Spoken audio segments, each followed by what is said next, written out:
Hey guys, welcome back to our YouTube channel Manne Himachali Chamba वाले। जो लोग पहली बार हमारा ब्लॉग देख रहे हैं उनका स्वागत है, और जो लोग देखते आ रहे हैं उनका भी स्वागत है। तो आज के दिन की शुरुआत हो रही है ब्रेकफास्ट से, मतलब कि किचन से। तो मैं दिखा रही हूँ कि मैंने आज ब्रेकफास्ट में क्या बनाया है। तो आज बन रहे थे सफ़ेद चने और साथ में पूरी। तो बस वही तैयारी चल रही थी मेरी ब्रेकफास्ट की फटाफट। वाह, बहुत टेस्टी बना सच में। मैंने खाना नहीं था पर जल्दी दो, मैं लेट हो रहा हूँ। यहाँ देखो आपने क्रीम नहीं लगाई। अब इन लगाइए, खाना खा के लगाऊंगा। ये अंदर फटाफट ब्रेकफास्ट कर रहे थे और बाहर पापा बैठ के खाना खा रहे थे। तो इनको आज जल्दी निकलना था, इनका ड्यूटी का टाइम थोड़ा सा चेंज था, तो इसलिए फटाफट अंदर थोड़ा बहुत खा रहे थे। वैसे अपने ऑट्स इन्होंने ले लिए थे, बट फिर भी पूरी देखकर इनसे रुका नहीं किया और थोड़ी सी इन्होंने भी टेस्ट कर ही ली। तो खाते खाते ये अपने कपड़े या कुछ और ख़राब ना करें, ऐसा कभी हो ही नहीं सकता। तो इन्होंने शूज़ पे गिरा दी थी सारी, तो मैं वही साफ़ कर रही थी। और उसके बाद फिर मैंने सोचा कि इन दोनों के जाने के बाद के जो बर्तन है वो मैं फटाफट एक बार ही साफ़ कर ही लूँ, क्योंकि इसके अलावा जो हम लोग खाना खाएंगे फिर बर्तन खाली होंगे तो बहुत बर्तन बढ़ जाएंगे, मेरा काम डबल हो जाएगा। तो मैंने कहा अभी तक रात के बर्तन भी उठाने को हैं तो फटाफट रात के भी उठा लेती हूँ, और साथ में जो अभी हुए हैं उनको भी साफ़ कर लेती हूँ। और बाहर आज धूप निकली थी, वैसे तो मौसम सही ही था फ़िलहाल, बाकी आगे आगे का पता नहीं। और बर्तन वगैरह धो के अब टाइम आ गया था मेरा और मम्मी के ब्रेकफास्ट करने का। मम्मी भी पूजा वगैरह करके फ्री होके ऊपर आ गए थे धूप में, तो मैंने उनके लिए चाय बनाई और फिर उसके बाद अपने लिए और उनके लिए गर्मा गर्म पूरी को फ्राई किया, और बस वही चल रहा था मेरा। तो आज का ब्रेकफास्ट तो सच में स्पेशल था, मेरे लिए तो स्पेशल ही था, क्योंकि ये डीप फ्राई वगैरह वाली चीज़ें जो पूरियाँ हैं ये हम कभी कभी ही बनाते हैं, मैं ज़्यादातर नहीं बनाती। मम्मी पापा को मैक्सिमम टाइम परहेज़ पे ही रखती हूँ, इसलिए स्पेशल ब्रेकफास्ट था। और उसके बाद आज हमें जाना था शादी फंक्शन में, और हम लोग जहाँ जा रहे थे वो था पापा का ननिहाल। ये है मेरे चाची जी, अपना इंट्रोडक्शन दे दो। बोलो क्या बोलूँ? हेलो हाय कर दो। हाय। तो ये ज्योति चाची हैं, मेरे हस्बैंड के चाची और मेरे चाची सास, और हम लोग जा रहे हैं आज नैनीखट धाम खाने के लिए। धाम। और नैनीखट हमारे घर से 2 घंटों की दूरी पे है। तो अभी हम निकले हैं, करीब 11 बज रहे हैं और शायद 1 बजे तक पहुंच जाएंगे। और मौसम ने भी करवट ले ली है, थोड़ा सा मौसम ख़राब हो गया, क्लाउडी सा है, तो डर है मुझे बारिश का। बाकी देखते हैं क्या बनता है। और जा रहे हैं हम भैया के साथ, अपने मामी के बेटे के साथ, और आपको मम्मी को भी दिखा देती हूँ मैं। तो मम्मी थोड़ा हाफ रेडी होके चले हैं, बाकी वहाँ पहुँच के थोड़ा सा रेडी हो लेंगे। और साथ में शीशा भी ले लिया, अपना शीशा दिखाओ। वैसे तो रेडी है, पर थोड़ा बहुत टचअप के लिए हमने मिरर वगैरह साथ में ले लिया है। और बाकी हम वहाँ जाकर करेंगे अपना मेकअप, देखिए। हम देसी टाइप के लोग हैं, हम कुछ भी कर सकते हैं। हेलो गाइस, हम नैनीखट पहुँच गए हैं। थोड़ी दूर रहा शादी वाला घर, 5 मिनट का रास्ता है, पहुँच जाएंगे। कितने मिनट का? 5 मिनट का रास्ता होगा। तो सच में 5-7 मिनट में हम शादी वाले घर के नीचे पहुंच चुके थे, जहां पे गाड़ी पार करनी थी हमने।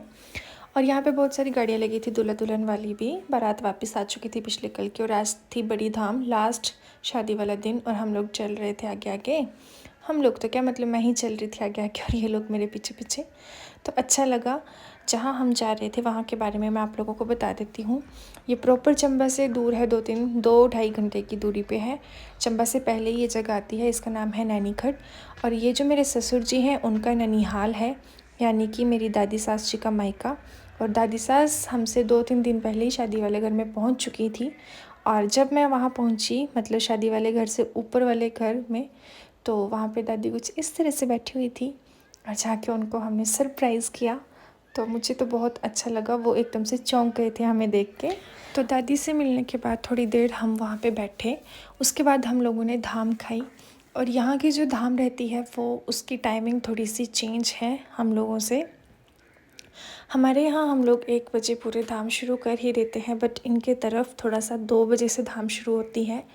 तो 2 ढाई बज गए थे और हमें भूख भी लग गई थी, पर मतलब जो भी था ठीक था, जहाँ भी जाएं उनके सिस्टम से चलना ही पड़ता है। तो फिर सब लोगों ने धाम खाई, हम खा चुके थे, फिर सबसे हम मिले जुले और उसके बाद आ गए थे वापस। तो अब हम लोग धाम खा के वापस जा रहे हैं घर, और मम्मी उतर रहे हैं और मैं आगे आगे आ गई थी और साथ में दादी का बैग भी ले आई थी। तो ये दादी का मायका है जहाँ हम आज आए थे शादी अटेंड करने के लिए, और दादी 2-3 दिन पहले ही रहने के लिए आ गए थे, तो फिर इसलिए आज हमारे साथ वापस जा रहे हैं। और ये रहा उनका बैग, इतना भारी भरकम। और मुझे आप लोगों को दिखाना था ये सुंदर सा व्यू। ये आप देख सकते हैं हरियाली कितनी सुंदर है, और आप लोगों को अब तक पता चल जाना चाहिए कि मुझे हरियाली बहुत ज़्यादा पसंद है। और काले काले बादल और थोड़ी थोड़ी सी बारिश हो रही है, बहुत थोड़ी थोड़ी सी। अब शायद से बारिश शुरू भी हो जाएगी और ये बारिश वाला मौसम बन चुका है। आज मौसम थोड़ा साफ़ रहा, अदरवाइज़ शादी का जो पहला दूसरा दिन था उन 2 दिनों तो इतनी ज़्यादा बारिश हुई कि आप पूछो ही मत। जिन जिन लोगों की भी उस दिन शादी हुई होगी उनको तो अपनी शादी याद अच्छी वाली छोड़ जाएगी। और दादी को उनके भांजा जी छोड़ने आए हैं, और अब हम निकलेंगे। हमारी गाड़ी पता नहीं भैया कहाँ आगे लेके चले गए, शायद मोड़ने के लिए। और ऐसा ऐसा रास्ता है और ऐसी ऐसी ग्रीनरी और सीनरी है जो कि बहुत प्यारी है। तो मिलते हैं अब आपसे गाड़ी में।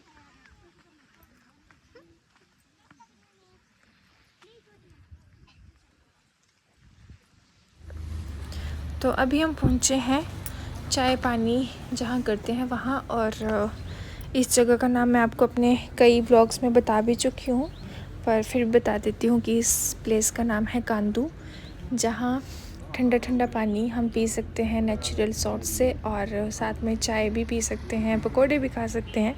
तो मैक्सिमम लोग आते जाते यहाँ रुकते ही रुकते हैं, और हम लोग भी रुके हैं। तो शाम का टाइम है तो चाय पीने का मन कर रहा था, और ठंडी ठंडी हवा भी चल रही थी, तो सोचा कुछ खा पी लिया जाए। और उसके बाद हम निकल गए थे घर की तरफ। और गाड़ी में 5 लोग आते हैं, बट हम 6 जने थे, तो फिर कुछ इस तरह से एडजस्ट होके बैठे थे। तो मैंने कहा सोचा आप लोगों को भी चलो दिखाई देती हूँ कि कैसे कैसे हम लोग बैठे थे। तो दादी को मैं अपनी गोदी में लेकर आई थी वहाँ से घर पहुँचने तक। थोड़ी सी थकान हो गई थी, पर फिर भी चलो ठीक था, और अच्छा था सब कुछ। मज़ा आया दूर जाके, क्योंकि नज़दीक की शादियाँ तो बतेरी देखी जा सकती हैं, पर जो दूर की शादियाँ उन पे जाने का मज़ा ही कुछ अलग है। तो उसके बाद सनसेट भी हो रहा था, तो बहुत सुंदर लग रहा था, तो फिर वो भी थोड़ा सा शूट कर लिया। मैंने कहा आप लोगों को भी दिखा दूँगी। और अच्छा था, सब कुछ बढ़िया था। तो धीरे धीरे हम घर भी पहुंच गए, और फिर रात भी हो गई, फिर खाने का टाइम भी हो गया। और इस व्लॉग में बस इतना ही था आज के दिन में। तो उम्मीद है कि आप लोगों को ये व्लॉग पसंद आया होगा। जो लोग नए नए जुड़ रहे हैं हमारे साथ, हमारे चैनल को प्लीज़ सब्सक्राइब ज़रूर करें। तो अब करीब 7 बजने वाले हैं और जस्ट मैं घर पहुंची हूं, और मम्मी और भाई गए हैं दादी और चाची को छोड़ने बरिया, और एक चाची को हम उनके पीछे स्टेशन पे उतार के आए हैं। तो अभी पापा और हस्बैंड भी नहीं पहुंचे ड्यूटी से, आज वो भी लेट हैं काफ़ी ज़्यादा। तो मैंने सोचा कि चलो मैं घर पहुंच गई सबसे पहले तो ठीक रहेगा, तब तक मैं थोड़ी सी रिलैक्स हो जाऊंगी। और घर में अंधकार था, अंधेरा ही अंधेरा था, तो लाइट्स वगैरह ऑन कर लूँगी। तो फिलहाल मैं सोच रही हूँ कि फ़्रेश वगैरह होकर पहले पूजा वगैरह कर लेती हूँ, और उसके बाद फिर देखते हैं कि कौन पहुँचता है पहले, मम्मी वापस आ जाते हैं या फिर ये दोनों पहुँचते हैं। और तब तक के लिए मैं कुछ खाने वगैरह का भी प्रबंध कर लूँगी। और थक लगी थोड़ी सी आज, आपसे बाद में मिलती हूँ।